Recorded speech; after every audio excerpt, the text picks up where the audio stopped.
Hello दोस्तों, कैसे हैं आप सभी लोग। आई होप आप सभी लोग अच्छे होंगे। आज हम human resource accounting, inflation accounting, responsibility accounting, consignment accounting, joint venture accounting, इन सब अकाउंटिंग के बारे में पढ़ेंगे।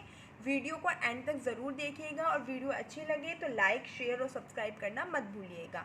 Right, let's start our topic. देखिए, ह्यूमन रिसोर्स अकाउंटिंग हमारी ऑर्गेनाइजेशन के अंदर human resource is one of the most important factor. चाहे हमारी ऑर्गेनाइजेशन में कितनी भी लेबर है, कितनी भी कैपिटल है, बट जो ह्यूमन रिसोर्स होती है वो एक ऑर्गेनाइजेशन के गोल को अचीव करने में बहुत ज़्यादा इंपॉर्टेंट रोल प्ले करती है, क्योंकि ह्यूमन रिसोर्स पर ही मेन फोकस होता है। ह्यूमन रिसोर्स पर ही ऑर्गेनाइजेशन के गोल है वो डिपेंड करते हैं कि ऑर्गेनाइजेशन के गोल, अगर हमारे पास अच्छे ह्यूमन रिसोर्स हैं, वेल स्किल्ड वाले ह्यूमन रिसोर्स हैं, तो हम ईजिली अपने ऑर्गेनाइजेशन के गोल को पूरा कर सकते हैं। तो ह्यूमन रिसोर्स अकाउंटिंग में हम ह्यूमन रिसोर्स पर कितना खर्च कर रहे हैं, क्या उनकी वैल्यू है, उसकी अकाउंटिंग करते हैं। तो ह्यूमन रिसोर्स अकाउंटिंग क्या होती है? Human resource accounting is the process, it is the process of identify, measuring, recording, analyzing and reporting the investment made in human resource of an organization। एक organisation में human resource पर जितनी investment की जाती है, ह्यूमन रिसोर्स पर जितना पैसा, जितनी कॉस्ट इंकर की जाती है, उसको आइडेंटिफाई करना, उसको मेज़र करना, उसको रिकॉर्ड करना, एनालाइज करना, रिपोर्ट करना, ये सब हम ह्यूमन रिसोर्स अकाउंटिंग के अंदर करते हैं।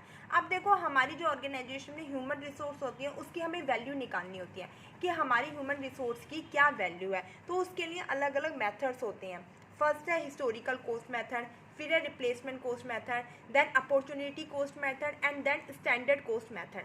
देखिए, वन बाय वन पहले मैं आपको इनके बारे में वैसे बता देती हूँ। हिस्टोरिकल कॉस्ट मेथड में आप क्या करोगे कि जो हमारे ह्यूमन रिसोर्स हैं उनको ट्रेनिंग देने में, रिक्रूटमेंट करने में, डेवलपमेंट करने में जो कॉस्ट इंक्वायर होती है, उसके लिए हम हिस्टोरिकल कॉस्ट मेथड का यूज़ करते हैं। उस कॉस्ट को निकालने के लिए कि कितनी कॉस्ट इंकर हुई है, उसके लिए हम हिस्टोरिकल कॉस्ट मेथड का यूज़ करते हैं। रिप्लेसमेंट कॉस्ट मेथड के अंदर हम क्या करते हैं, हम अपने ह्यूमन रिसोर्स की कॉस्ट को आइडेंटिफाई करने के लिए कि जो हमने ह्यूमन रिसोर्स रखे हुए हैं, जैसे हमारे पास फाइनेंस मैनेजर है, सेल्स मैनेजर है, उन पे कितनी कॉस्ट आ रही है, तो उसको निकालने के लिए हम क्या करते हैं बेटा, उनके प्लेस पे अगर हम उनको रिप्लेस करते हैं और उनके प्लेस पर कोई दूसरा एम्प्लॉय लाते हैं जिसके पास सेम टैलेंट है, सेम एक्सपीरियंस है, तो उसको लाने में जो कॉस्ट इंकर होएगी उसका अंदाज़ा लगा के हम अपने जो पर्टिकुलर जो पोस्ट पे ह्यूमन रिसोर्स होते हैं उनकी कॉस्ट को अंदाज़ा लगाते हैं। ठीक है, उनकी कॉस्ट निकालते हैं, फाइंड आउट करते हैं। अपॉर्चुनिटी कॉस्ट मेथड के अंदर क्या होता है कि हमारे पास जैसे नेक्स्ट बेस्ट लेवल, मतलब इसके अंदर क्या होता है कि हम दो या दो से ज़्यादा अपॉर्चुनिटी होती है, किस जो हमारा ह्यूमन रिसोर्स होता है वो कौन सी अपॉर्चुनिटी का फ़ायदा उठाता है, उसकी अपॉर्चुनिटी कॉस्ट निकालने के लिए हम अपॉर्चुनिटी कॉस्ट मेथड का यूज़ करते हैं। और स्टैंडर्ड कॉस्ट के लिए हम एक स्टैंडर्ड फिक्स कर दिए जाते हैं। तो ये जो सारे चारों मेथड हैं ये अलग अलग प्रोफाउंडर हैं इनके। तो मेन तो ऑब्जेक्टिव क्वेश्चन आता है, तो इसमें मेन उसके प्रोफाउंडर में से ही आता है। तो फर्स्ट ऑफ ऑल मैं आपको बताऊंगी हिस्टोरिकल कॉस्ट मेथड। देखो, हिस्टोरिकल कॉस्ट मेथड है वो डेवलप किया गया था ब्रूमेट एंड फ्लैमर्स एंड पाइल के द्वारा। सबसे पहले आप इनके प्रोफाउंडर के नाम याद कर लेना। Historical cost method is developed by Brummet, Flamholtz and Pyle.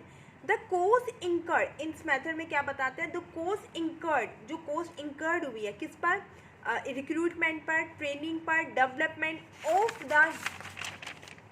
The human resource of an enterprise is capitalize. उसको क्या किया जाता है, कैपिटलाइज किया जाता है कि एक ह्यूमन बीइंग पर, हमारे ऑर्गेनाइजेशन में जो ह्यूमन रिसोर्स है उस पर कितनी कॉस्ट आई है, उसको निकालने के लिए हम क्या करते हैं, हिस्टोरिकल कॉस्ट मेथड का यूज़ करते हैं। उसके बाद हमारा आता है रिप्लेसमेंट कॉस्ट मेथड।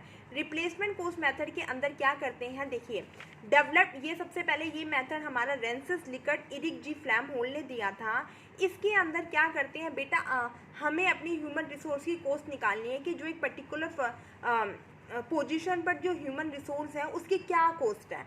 मान लो हमारे यहाँ पर कंपनी में फाइनेंस मैनेजर काम कर रहा है, तो उसकी क्या कॉस्ट है, उसकी कॉस्ट को निकालने के लिए हम क्या करते हैं, रिप्लेसमेंट कॉस्ट मेथड का यूज़ करते हैं।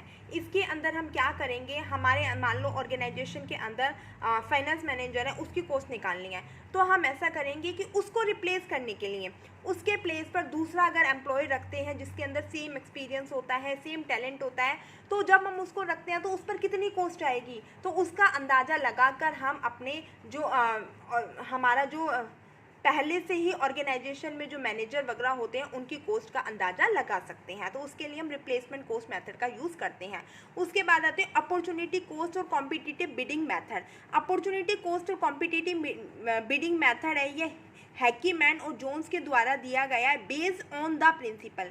ये जो मेथड है ये डिमांड और सप्लाई पर बेस्ड है। डिमांड और सप्लाई पर बेस्ड कैसे है मैं आपको बताती हूँ। देखिए, opportunity cost, next level alternative cost. जो अपॉर्चुनिटी कॉस्ट है, 1 मिनट की, ये प्रॉब्लम परसिस्ट कर रहा है मुझे बहुत ज़्यादा। Opportunity cost, next best level best alternative cost, value of human resource on the basis of economic concept of opportunity cost. कुछ नहीं है, मैं आपको बताती हूँ। मान लीजिए मेरे पास प्रोजेक्ट 1 है, प्रोजेक्ट 2 है, प्रोजेक्ट 3 है, प्रोजेक्ट 4 है, 4 हैं, ठीक है। अब है ना, चारों ही कंपनी में एम्प्लॉय की, जो हमारे पास एम्प्लॉय है उसकी चारों ही कंपनी में डिमांड है, चारों ही कंपनी में उसकी डिमांड है और चारों ही कंपनी उसे अच्छा पैसा देना चाहते हैं। तो ऐसे में इसमें क्या लगती है बेटा, बिड लगती है।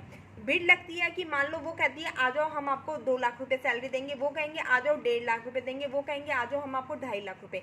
तो इसमें क्या कहते हैं, एम्प्लॉय को रखने के लिए एक बिड लगाई जाती है, उसको अपॉर्चुनिटी प्रोवाइड की जाती है। तो अब उसमें क्या करता है, अब एम्प्लॉय तो एक ही जगह पर काम कर सकता है, तो इसके अंदर अपॉर्चुनिटी कॉस्ट के अंदर उसको एक जॉब को पाने के लिए जो 2-3 अपॉर्चुनिटी खोनी पड़ती है उसे हम अपॉर्चुनिटी कॉस्ट मेथड कहते हैं। इसमें एम्प्लॉय की क्या लगी जाती है, बिड लगाई जाती है, ठीक है। उसके बाद होता है standard cost method. Standard cost method है वो डेविड वाटसन के द्वारा डेवलप किया गया था। स्टैंडर्ड कॉस्ट, इसमें स्टैंडर्ड फिक्स करे जाते हैं। हम एम्प्लॉय को रिक्रूट करते हैं, ट्रेनिंग करते हैं, सिलेक्शन करते हैं, उसके लिए सबसे पहले स्टैंडर्ड फिक्स कर लिए जाते हैं कि एम्प्लॉय को मतलब अगर हम रिक्रूट करेंगे तो उस पर इतना पैसा खर्च होएगा। तो ये डेविड वाटसन जी ने दी थी। ये कहते हैं कि standard cost are set for recruitment. इसमें कॉस्ट को स्टैंडर्ड कर लो जो कि रिक्रूटमेंट पे, सिलेक्शन पे, ट्रेनिंग और डेवलपमेंट पे खर्च होएगी, उसको आप क्या कर लो, सेट कर लो, स्टैंडर्ड सेट कर लो। Provide a good base for effective control. और उसके बाद ये क्या करती है, एक गुड बेस प्रोवाइड करती है कंट्रोल को इफेक्टिव करने के लिए, क्योंकि स्टैंडर्ड कॉस्ट के अंदर पहले से ही स्टैंडर्ड सेट कर लिए जाते हैं कि हमें इतना पैसा खर्च करना है, और उसके अकॉर्डिंग जब हम काम करते हैं तो हम इजीली उस पर कंट्रोल भी कर सकते हैं। उसके बाद इसके अंदर कुछ मॉडल्स दे रखे हैं। तो models for valuation of human resource very very very important है ह्यूमन रिसोर्स अकाउंटिंग में। इसके मेथड्स और इसके मॉडल्स, इनके प्रोफाउंडर सबसे ज़्यादा इंपॉर्टेंट है। इसके अंदर से और कुछ भी नहीं आता, इनके प्रोफाउंडर इंपॉर्टेंट है और सबके प्रोफाउंडर बिल्कुल डिफरेंट है। देखो, models for valuation of human resource क्या कहता है, इसके अंदर काफ़ी सारे 9-10 मॉडल्स हैं। तो फर्स्ट मॉडल क्या है, present value method, present value of future earning model या लैब एंड स्कैवर्ज मॉडल। ये लैब और स्कैवर्ज ने अपने नाम पर ही बना दिया, लैब स्कैवर्ज मॉडल या प्रेजेंट वैल्यू मेथड। इसमें क्या किया जाता है बेटा, ह्यूमन रिसोर्स की वैल्यू निकाली जाती है कि जो हमारी पर्टिकुलर ऑर्गेनाइजेशन में जो ह्यूमन रिसोर्स काम कर रहे हैं उनकी हमारी फर्म में क्या वैल्यू है, मतलब वो हमारी फर्म के लिए क्या वैल्यू रखते हैं। तो उनकी वैल्यू निकालने के लिए अलग अलग मॉडल्स दिए गए हैं। तो फर्स्ट है प्रेजेंट वैल्यू मेथड, ठीक है। इसमें क्या किया जाता है, देखो, डेवलप बाय लैब एंड स्कैवर्ज इन 1971।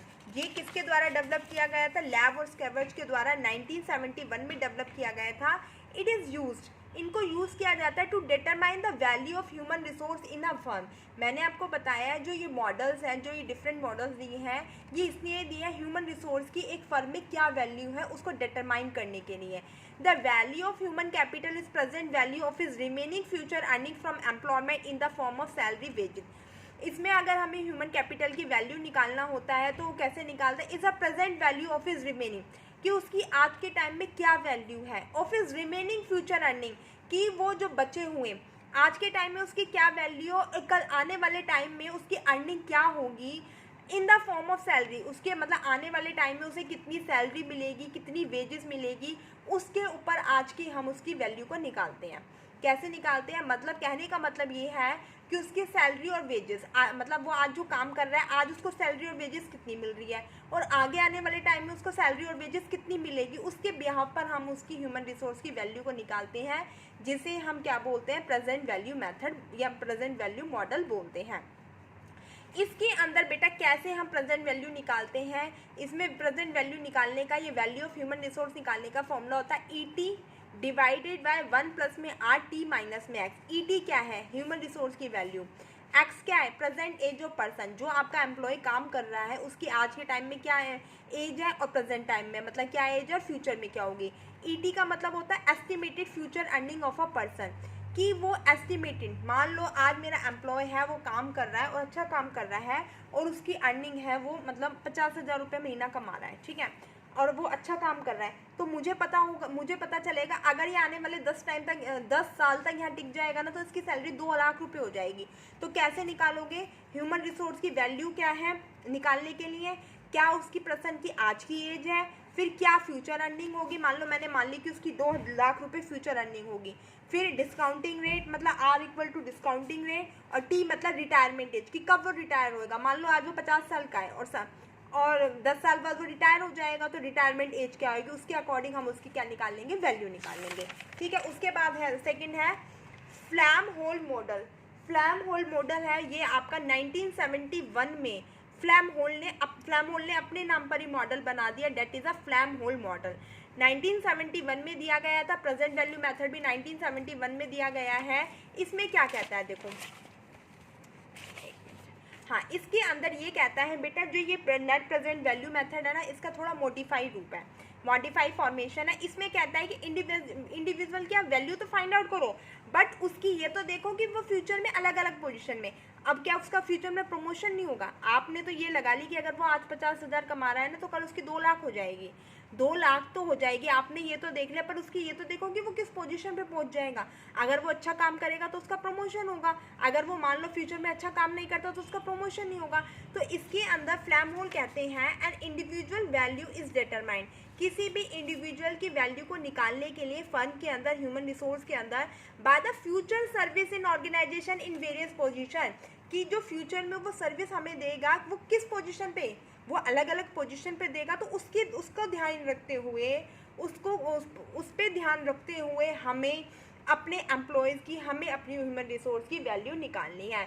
मतलब फ्लैम होल्स कहते हैं अगर हमें इंडिविजुअल की वैल्यू निकालनी है अपनी ऑर्गेनाइजेशन में, तो ये ध्यान रखना है कि वो फ्यूचर में किस किस पोजीशन पर काम करेगा, फ्यूचर में वो किस किस पोजीशन पर सर्विस प्रोवाइड करेगा, ठीक है।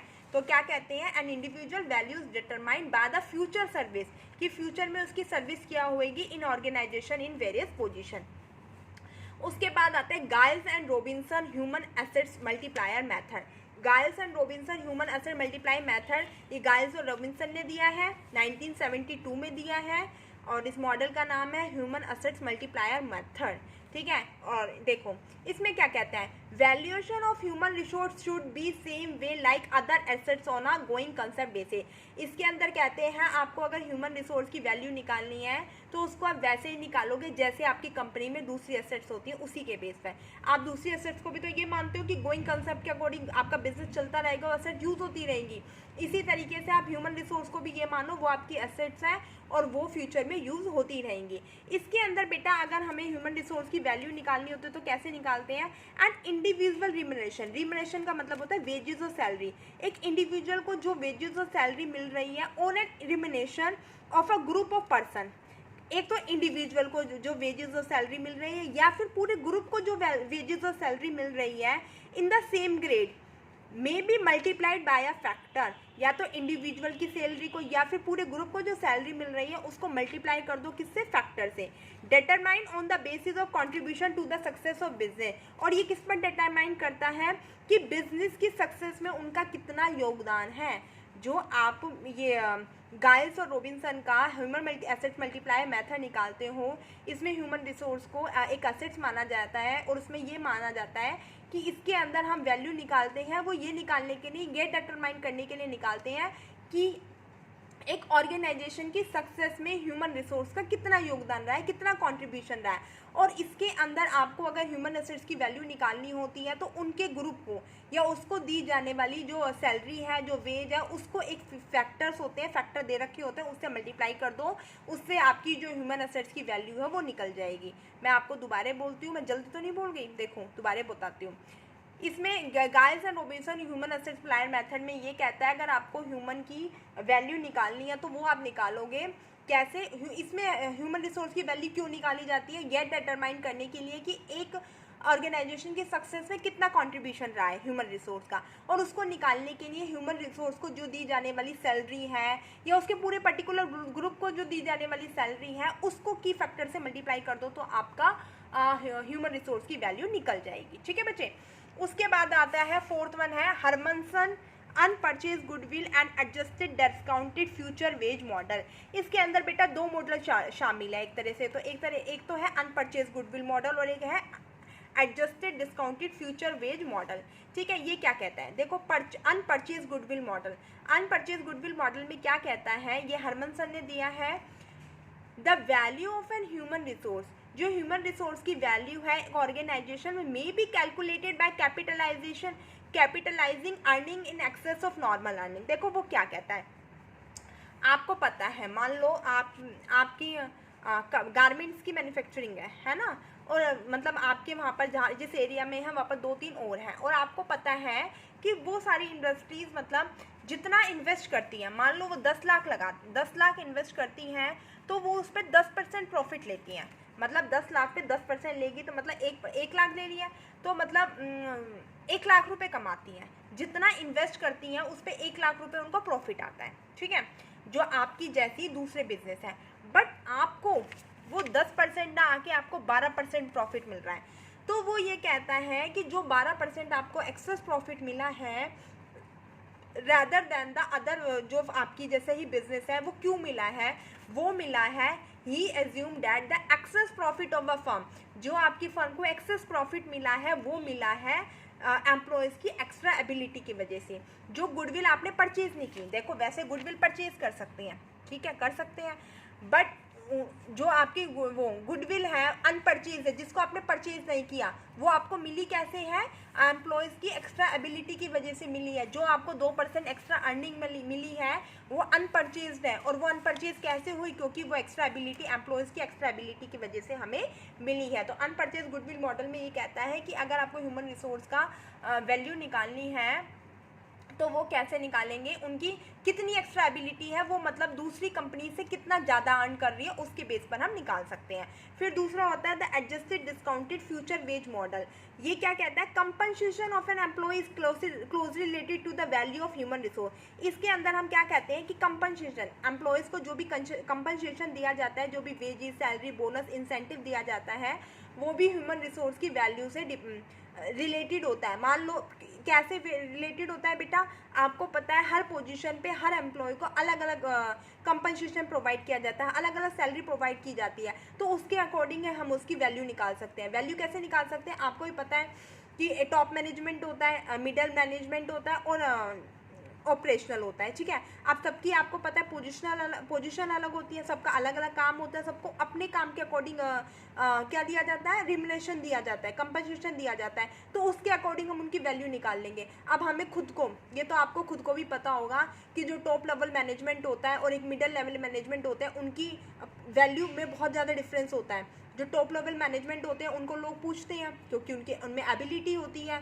ना, उनमें डिसीजन मेकिंग की वो होती है। और जो मिडिल लेवल मैनेजमेंट होता है, ऑपरेशन लेवल मैनेजमेंट, उनका कंपैरिजन करें तो मिडिल लेवल मैनेजमेंट की ज़्यादा पूछ होती है। तो हम अपनी उनकी वैल्यू को उनके रिम्युनरेशन के अकॉर्डिंग, उनकी पोजीशन के अकॉर्डिंग हम निकाल सकते हैं। तो ये बोलता है adjusted discounted wage model. I think आपको समझ में आ गया होगा। उसके बाद होता है Jaggi and Lau model. Jaggi and Lau model, एक minute, Jaggi and Lau model क्या कहता है, वैल्यूएशन ऑफ ह्यूमन असेट। अगर हमें ह्यूमन असेट्स का वैल्यूएशन करना है on a group basis rather than on individual asset, उसमें Jaggi and Lau model Jaggi and Lau ने दिया था। उसमें कहता है कि अगर हमें ह्यूमन असेट्स का वैल्यूएशन करना है तो किसी एक पर्टिकुलर ह्यूमन बीइंग का ना करके पूरे ग्रुप का करो। और ग्रुप कैसा होना चाहिए? होमोजीनियस होना चाहिए, सेम लेवल पे होना चाहिए। मान लो अगर जैसे एक सेल्स डिपार्टमेंट पे आपको करना है, सेल्स डिपार्टमेंट पे आपको ह्यूमन रिसोर्स का वैल्यूएशन निकालनी है, तो पूरे ग्रुप को ले लो, किसी एक पर्टिकुलर बंदे को मत लो। जो सेल्स डिपार्टमेंट से रिलेटेड जितने भी बंदे हैं जो उस डिपार्टमेंट में काम कर रहे हैं, उन सब की वैल्यूएशन निकालो, उन सबको साथ में रख के वैल्यूएशन निकालो। तो इसमें कहता है जग्गी एंड लॉ मॉडल में valuation of human assets on a group basis rather than individual basis. इसमें इंडिविजुअल नहीं निकालो वैल्यूएशन, इसमें पूरे ग्रुप को ध्यान रख के वैल्यूएशन निकालो। ग्रुप शुड बी होमोजीनियस, ध्यान रखना एक जैसा ग्रुप होना चाहिए। ये नहीं है एक सेल्स में से ले लिया, एक प्रोडक्शन में से ले लिया, नहीं, ग्रुप होना चाहिए वो होमोजीनियस होना चाहिए। Does not recommend same level of group, नहीं, इसमें रिकमेंड करता है same level of group, does not नहीं, does recommend same level of group होना चाहिए।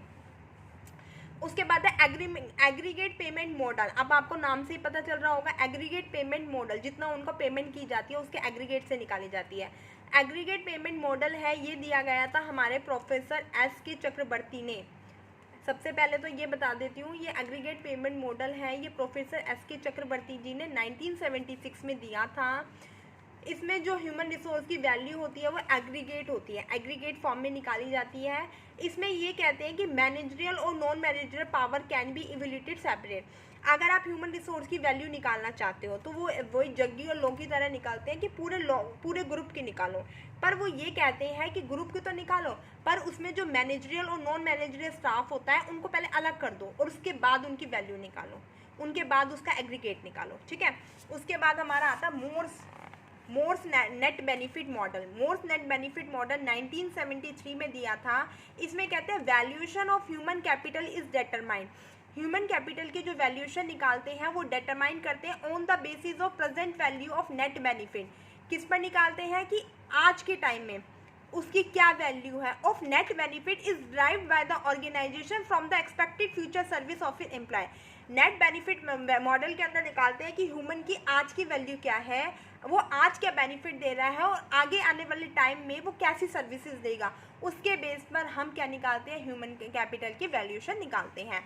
फिर Mears and flower 5 dimension model. Mears और फ्लावर 5 डायमेंशन मॉडल के अंदर बेटा वैल्यूएशन निकालने के लिए 5 डायमेंशन बताए गए हैं कि उन 5 डायमेंशंस को ध्यान में रख के, उन 5 आयामों को ध्यान में रख के ह्यूमन रिसोर्स का वैल्यूएशन किया जाता है। वो 5 डायमेंशन कौन से हैं?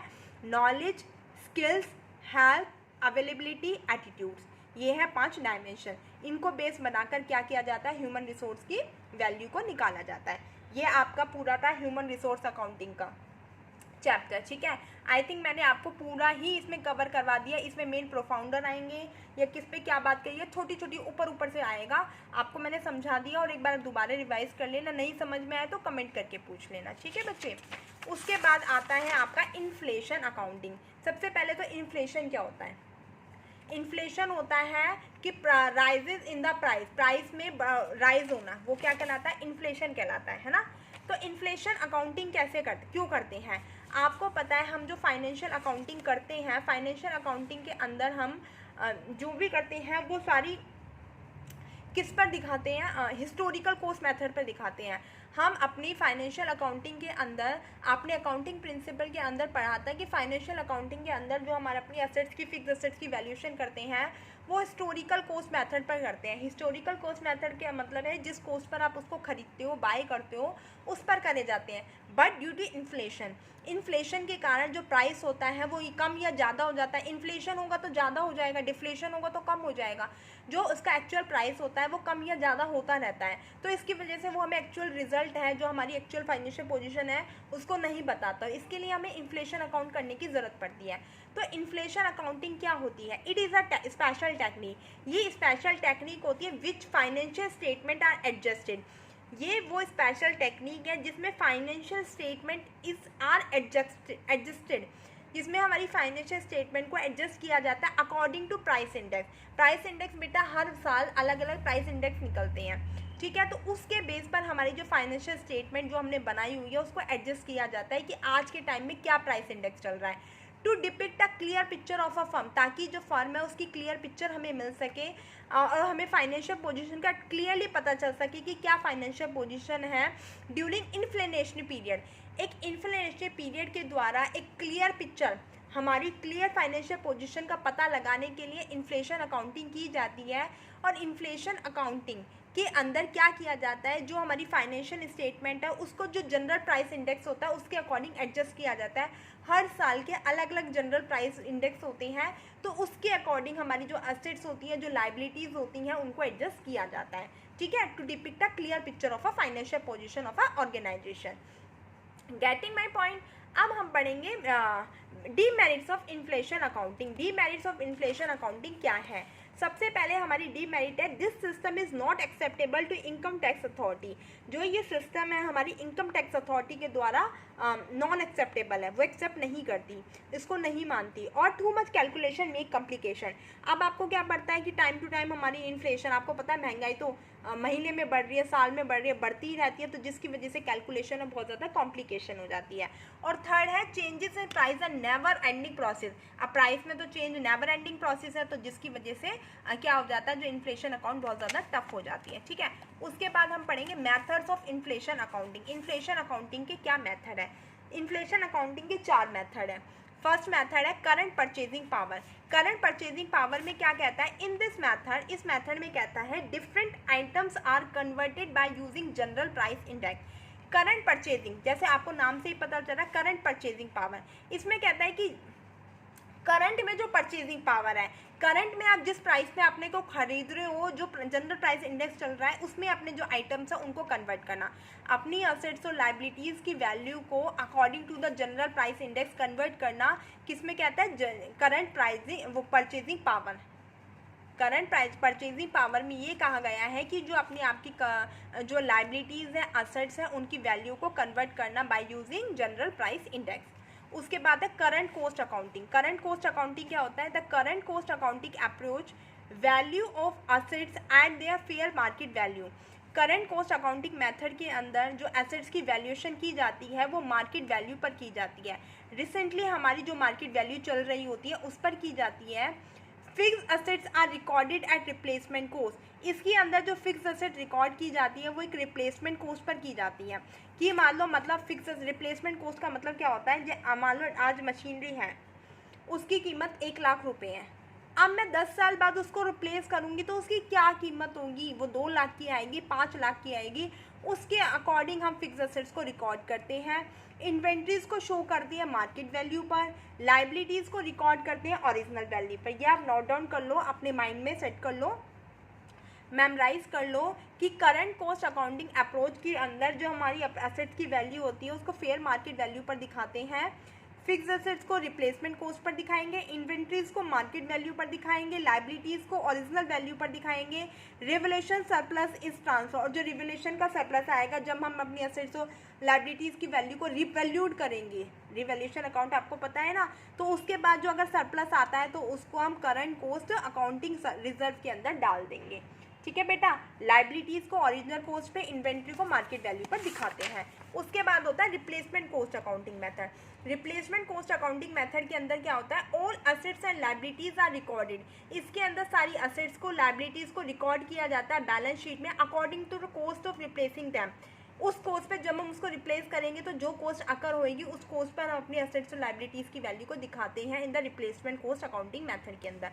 और करंट वैल्यू अकाउंटिंग मेथड के अंदर करंट वैल्यू जो चल रही होती है, इसके अंदर all assets and liabilities are measured at current value. जो आज के टाइम में इसकी वैल्यू है उस पर हम रिकॉर्ड करते हैं, उनको उस पर हम मेजर करते हैं।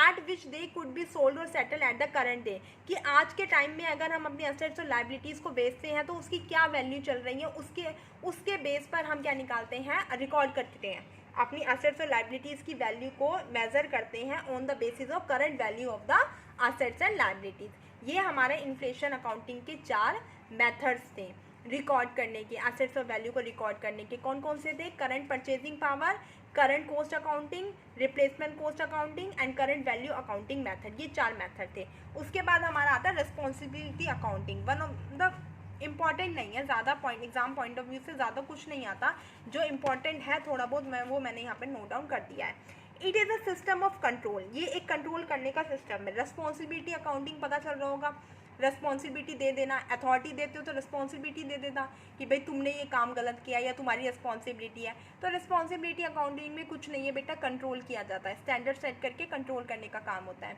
It is a system of control, इसके ये सिस्टम है कंट्रोल करने का, वेयर रिस्पॉन्सिबिलिटीज असाइन, जिसमें रिस्पॉन्सिबिलिटी दी जाती है to person for the control of cost. इसमें बेटा रिस्पॉन्सिबिलिटी दी जाती है कोस्ट को कंट्रोल करने के लिए, पर्सन को जो रिस्पॉन्सिबिलिटी असाइन की जाती है उसे हम रिस्पॉन्सिबिलिटी अकाउंटिंग कहते हैं।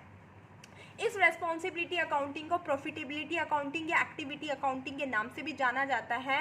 रेस्पॉन्सिबिलिटी सेंटर्स कैन बी, इसके अंदर रिस्पॉन्सिबिलिटी सेंटर्स बनाए जाते हैं जिनको रिस्पॉन्सिबिलिटी सौंपी जाती है कि आपको कोस्ट को कंट्रोल करके रखना है। तो रेस्पॉन्सिबिलिटी सेंटर्स को क्लासीफाई किया गया 3 कैटेगरी में, कोस्ट सेंटर में, प्रॉफिट सेंटर में, इन्वेस्टमेंट सेंटर में। कोस्ट सेंटर रिस्पॉन्सिबल होता है कोस्ट के लिए, प्रॉफिट सेंटर बनाया जाता है जो रिस्पॉन्सिबल होता है कोस्ट के लिए और प्रॉफिट के लिए, और जो इन्वेस्टमेंट सेंटर होता है वो रिस्पॉन्सिबल होता है प्रॉपर यूज ऑफ एसेट्स, कि एसेट्स का प्रॉपर यूज हुआ है या नहीं हुआ। उसके बाद आता है आपका कंसाइनमेंट अकाउंटिंग।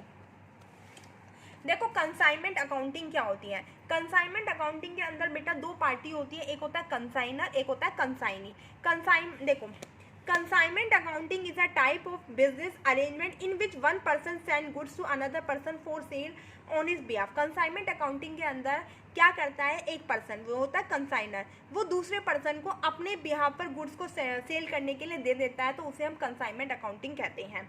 इसके अंदर ध्यान रखना 2 होते हैं, सेंडर ऑफ गुड, जो गुड्स को भेजता है वो कंसाइनर होता है, और जिसके पास गुड्स को भेजा जाता है, जो गुड्स को रिसीव करता है वो for the purpose of sale के लिए, उसको हम कंसाइनी कहते हैं।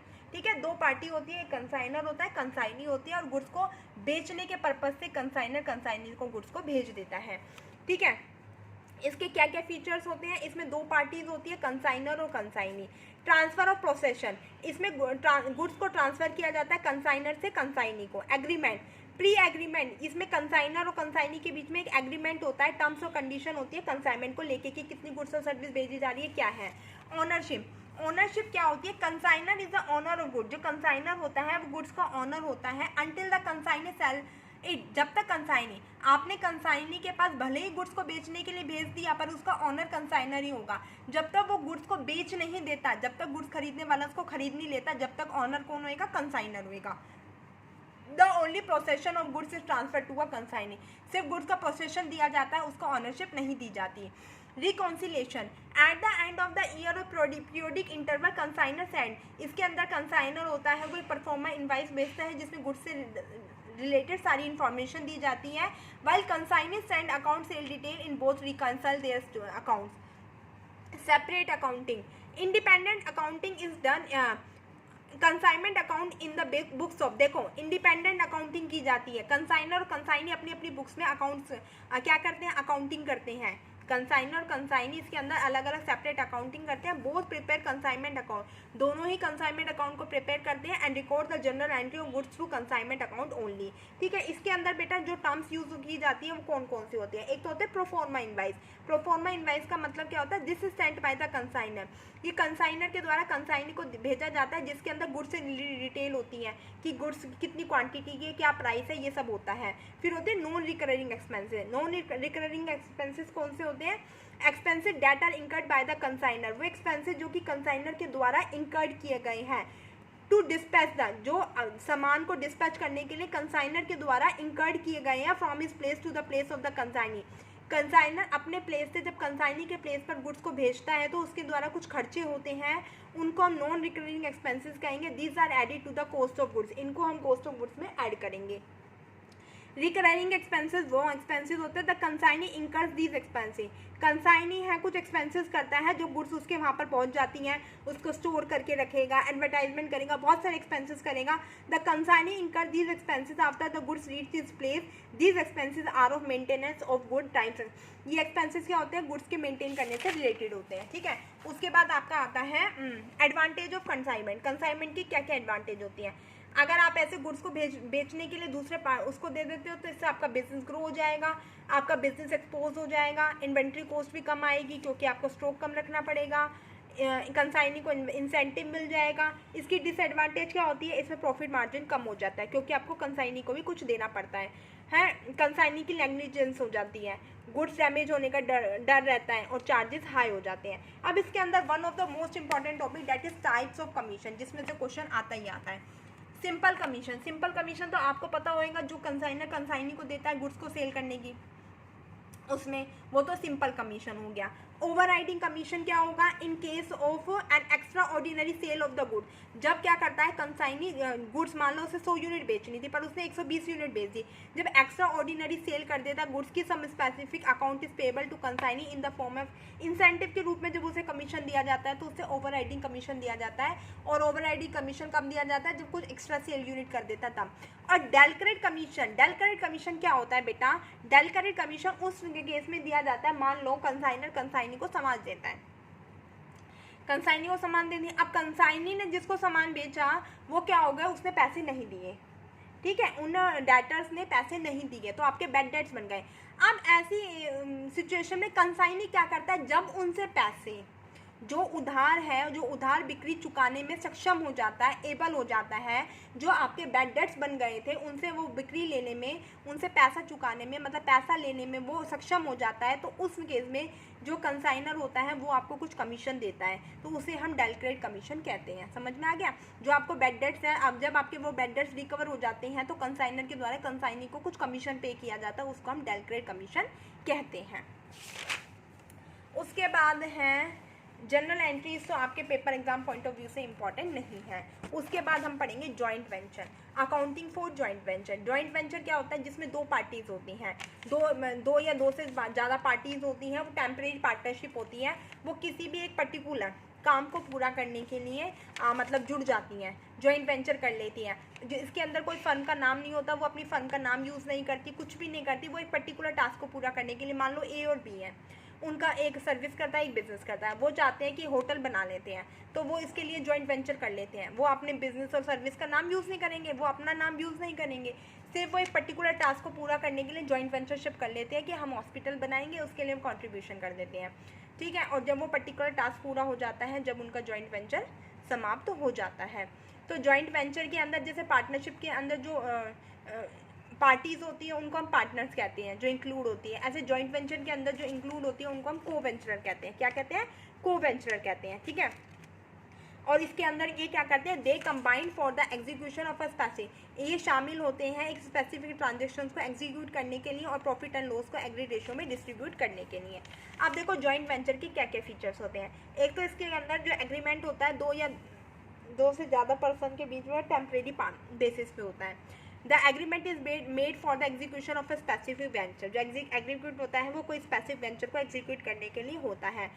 जो पार्टीज होती है वेंचर में वो को वेंचर कहलाती है, उन पार्टीज को मिलके क्या बनता है, जॉइंट वेंचर बनता है। को वेंचर में कंट्रीब्यूट फंड, और जो को वेंचर होते हैं, को वेंचर मतलब जो पार्टनर्स होते हैं वो फंड्स को कंट्रीब्यूट करते हैं। इसका पर्पस क्या होता है, प्रॉफिट को अर्न करना, प्रॉफिट को मेक करना, ठीक है। as soon as transaction is completed, जैसे ट्रांजेक्शन हमारी पूरी हो जाती है, the agreement is regarding the venture is, मैंने आपको बताया ना जो जॉइंट वेंचर होता है उसमें जो वेंचरशिप होती है वो टेम्परेरी बेसिस पे होती है, जैसा हमारा काम पूरा हो गया वैसे वेंचरशिप ऑटोमेटिक खत्म हो जाती है। तो वही इसमें कह रहा है कि as soon as transaction is completed, जैसे ही एग्रीमेंट पूरा हो जाता है वेंचर ऑटोमेटिकली ओवर हो जाता है। Accounting for joint venture is done for liquidation basis, जो अकाउंटिंग की जाती है वो लिक्विडेशन बेसिस पे की जाती है, गोइंग कंसर्न बेसिस पे नहीं की जाती। क्यों नहीं की जाती, क्योंकि आपको पता है कि इसमें जो ये टेम्परेरी बेसिस में होता है इसमें हम ये नहीं मान सकते कि हमारा बिजनेस लाइफ लॉन्ग है, चलता रहेगा, वो तो हमें पता है टेम्परेरी, अगर हमारा टास्क पूरा हो गया तो वो बंद हो जाएगा। तो इसमें जो अकाउंटिंग की जाती है वो लिक्विडेशन बेसिस पर की जाती है। अब जॉइंट वेंचर की नीड की होती है, joint venture often found, joint venture often found when each party can contribute in different way to the venture, ठीक है। इसके अंदर क्या कहता है, एक वेंचर है मे प्रोवाइड फाइनेंस। इस जॉइंट वेंचर क्यों किया जाता है, जॉइंट वेंचर इसलिए किया जाता है, मान लो आपके जॉइंट वेंचर के अंदर दो से ज़्यादा को वेंचरर है, अब उनके अंदर अलग अलग क्वालिटीज़ हैं, किसी के पास पैसा ज़्यादा है, किसी के पास टेक्निकल स्किल ज़्यादा है, किसी के पास मार्केटिंग स्किल है, तो वो क्या करते हैं, जब वो तीनों स्किल एक साथ मिल जाएंगी और वो जब मिलकर काम करेंगे तो काम अच्छे से होगा, तो इसलिए इसके लिए जॉइंट वेंचर किया जाता है। इससे आपको कैपिटल में, एक से कैपिटल मिल गए, दूसरे से मैनेजर स्किल मिल गए, तीसरे से टेक्निकल स्किल मिल गए, तो जब काम तीनों ने मिलके किया तो क्या हो गया, काम अच्छे से हो गया। काम अच्छे से हो जाएगा, रिस्क कम हो जाएगा।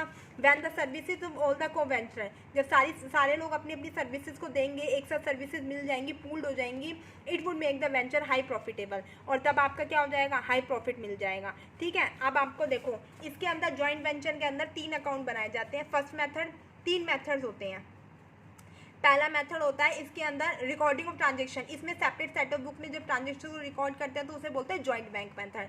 ट्रांजेक्शन को कोवेंचरर, एक कोवेंचरर की बुक में करते हैं तो बोलते हैं recording transaction in book of one coventurer, और रिकॉर्डिंग या फिर सारे कोवेंचरर में करते हैं। देखो जॉइंट बैंक मेथड के अंदर जो भी कैश रिलेटेड ट्रांजेक्शन होता है, जितना भी कॉन्ट्रीब्यूशन किया जाता है, कोवेंचरर के द्वारा जितना भी कॉन्ट्रीब्यूशन किया जाता है, जितने भी खर्चे किए जाते हैं, वो जॉइंट बैंक मेथड में दिखाएंगे।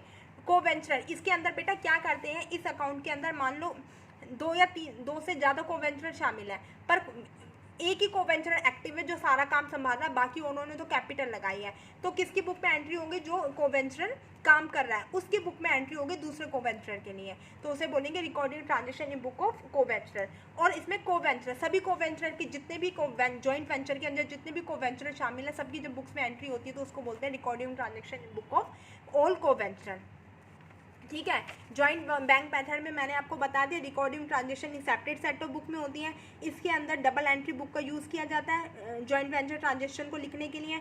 ट्रीटमेंट होता है बिल्कुल सेम होता है जैसे पार्टनरशिप में होता है। This method is use when the joint venture undertaking is sufficiently large, जब जॉइंट वेंचर होता है बहुत ज़्यादा लार्ज हो जाता है तो इस मेथड का यूज़ किया जाता है। इसमें एक सेपरेट बैंक अकाउंट खोला जाता है। The coventurer of a joint venture pay their share of investment in their account and the payment of an account of joint venture is also recorded. जो भी कंट्रीब्यूशन किया गया है जॉइंट वेंचर के द्वारा, जितना भी इन्वेस्ट किया गया है, जितनी भी पेमेंट दी गई है, वो सब इसमें दिखाएंगे। जॉइंट बैंक मेथड के अंदर 3 तरह के अकाउंट बनते हैं, joint venture account, coventure account, joint bank account. Joint venture account nominal nature का होता है, इसमें प्रॉफिट और लॉस दिखाए जाते हैं वेंचर से रिलेटेड। मैंने क्या बताया, जॉइंट वेंचर अकाउंट ध्यान रखना नॉमिनल नेचर का होता है। फिर कोवेंचर अकाउंट हमारा पर्सनल नेचर का होता है।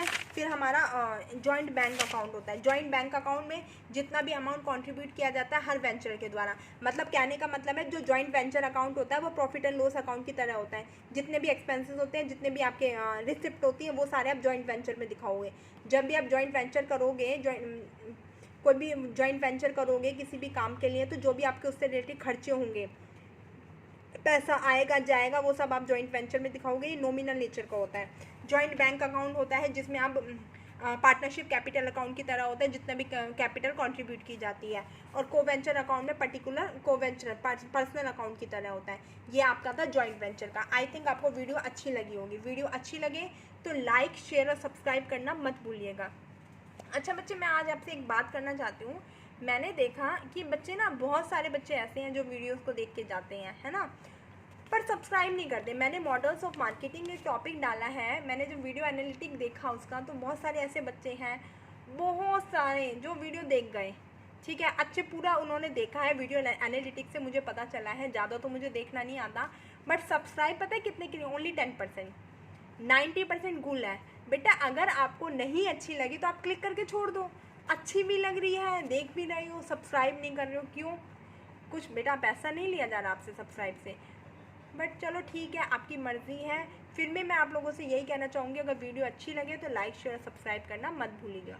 Thank you, have a nice day. और हाँ, एक बात, अगर कुछ भी आपको और भी टॉपिक से रिलेटेड कोई भी वीडियो आपको चाहिए तो मुझे आप कमेंट करके बोल दीजिए, मैं आपको ज़रूर प्रोवाइड कराऊँगी। ये मेरी ड्यूटी है, ठीक है।